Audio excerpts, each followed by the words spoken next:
अस्सलाम वालेकुम। आज की कहानी। माएँ दवाई से कहाँ ठीक होती हैं बाबूजी। हफ्ते वाले दिन हाफ डे बाद ऑफिस से आते वक्त बड़े शहर की मेन शाहराह पर मोटरसाइकिल को पंक्चर लगवाते हुए मैं फैसला कर चुका था कि इस हफ्ते भी अपने घर वापस ना ही जाऊं तो बेहतर है। देर तो वैसे भी हो चुकी थी और जहां पिछले 3 हफ्ते गुजर गए हैं ये हफ्ता भी गुजार ही लूं तो गर्मियों की छुट्टियों में एक ही बार चला जाऊंगा। इसी सोच बुछार में रोड पर खड़े मैंने 15-16 साल के एक नौजवान को अपनी तरफ मुतवज्जह पाया। वो अजीब सवालिया नज़रों से मेरी जानिब देख रहा था, जैसे कोई बात करना चाह रहा हो, लेकिन रोड पर रश के शोर की वजह से नहीं कर पा रहा था।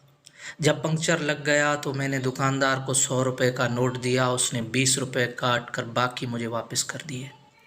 मैं मोटरसाइकिल पर सवार होकर यूं ही वापस रास्ते की तरफ मुड़ने लगा तो वो लड़का जल्दी से मेरे पास आकर कहने लगा, भाईजान मैं घर से मजदूरी करने आया था, आज दिहाड़ी नहीं लगी, आप मुझे वापसी का किराया 20 रुपये दे देंगे। मैंने एक अचंटी सी निगाह उस पर डाली। सादा सा लिबास, माथे पर तेल से चिपके हुए बाल, पाँव में सीमेंट भरा जूता, मुझे वो सच्चा लगा। मैंने 20 रुपये निकाल कर उसके हाथ पर रख दिए।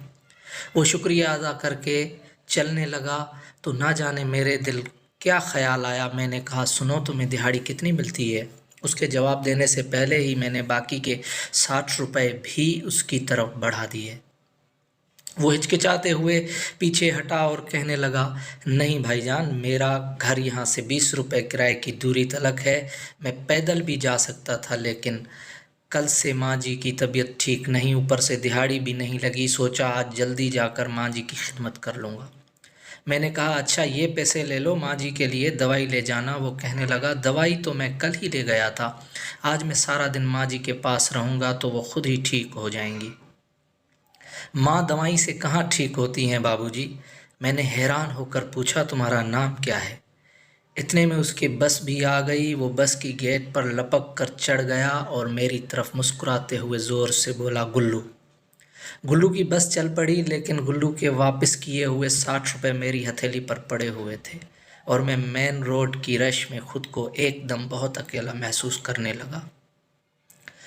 कुछ सोचकर मैंने मोटरसाइकिल का रुख रेलवे स्टेशन की तरफ मोड़ लिया। मोटरसाइकिल को स्टैंड पर खड़ा करके टोकन लिया और टिकट घर से 50 रुपये में अपने शहर का टिकट लेकर गाड़ी के इंतज़ार में बेंच पर बैठ गया। कब गाड़ी आई, कैसे मैं सवार हुआ, कुछ खबर नहीं। मैं अपने शहर स्टेशन पर उतर के फाटक क्रॉस करते हुई लोकल रिक्शा पर सवार हुआ। आखिरी बचे हुए 10 रुपये किराया देकर जब शाम ढले अपने घर के दरवाजे से अंदर दाखिल हुआ तो सामने सहन में चारपाई पर अम्मी जान सर पर कपड़ा बांधे नीम दराज थी। मेरा बड़ा भाई दवाई का चम्मच भरकर उन्हें पिला रहा था। मुझे देखते ही अम्मी जान उठकर खड़ी हुई और ऊंची आवाज़ में कहने लगी, वो मेरा बेटा खैर से घर आ गया है, अब मैं बिल्कुल ठीक हूँ। मैं आंखों में आंसू भरते हुए दौड़कर उनके सीने से जा लगा। बस के गेट में खड़े गुल्लू का मुस्कुराता हुआ चेहरा एकदम मेरी आंखों के सामने आ गया और मैं समझ गया कि उसने मुझे 60 रुपये वापस क्यों किए थे। दोस्तों, अगर कहानी अच्छी लगे तो इसे शेयर करें। अल्लाह हाफिज़।